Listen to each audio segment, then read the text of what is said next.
applicant tonight. The applicant is the contract purchaser of this property. This property is currently owned by Carriage Hill Retirement. Carriage Hill Retirement operates 2 buildings there. They have a larger building that assisted living in this building that they've determined is no longer needed for their purposes. So they made this building available basically on the market. And my client was looking for a building, and when it became available, property had under contract to purchase it, subject to additional due diligence and obviously additional permit clarifications about Carriage Hill. You know, Carriage Hill, again, there are some residents in that building. Carriage Hill has assured us that there's ample room for the existing residents to be relocated to the other building. So if this use moves forward, those residents would just simply experience a room change.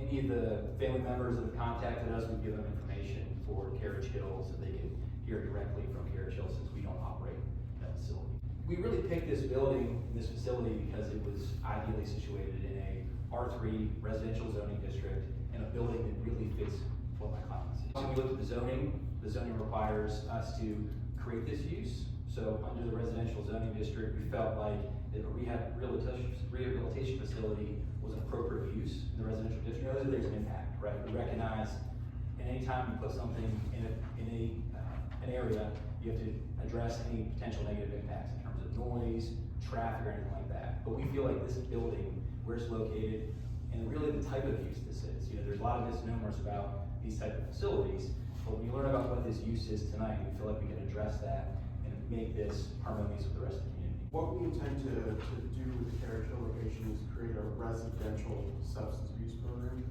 So what that means is that our folks would be staying there for the duration of their treatment. They wouldn't leave.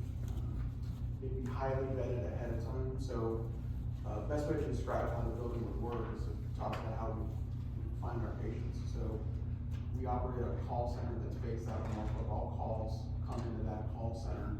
Our folks are screened with the phone. This building would not have any walk-in traffic. We would not have anybody lining up outside the building. We would not do same-day admissions.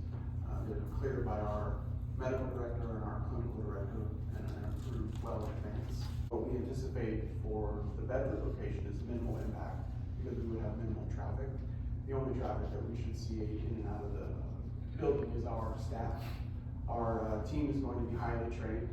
We're going to have a combination of medical staff, therapists, social workers, qualified mental health professionals, bringing in people with a substance use disorder history. So what that means is that these are not going to be folks that are violent. Many of them may have had, you know, a drunk in public or some sort of prior arrest, but we're not talking about bringing a criminal element into the building. That's exclusionary for many programs like ours.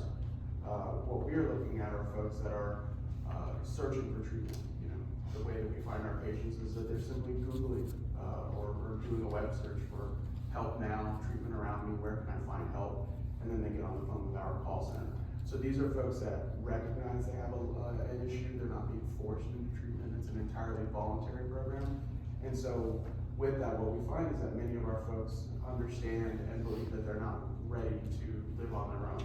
So they live under the supervision of our medical staff and with the support of our team.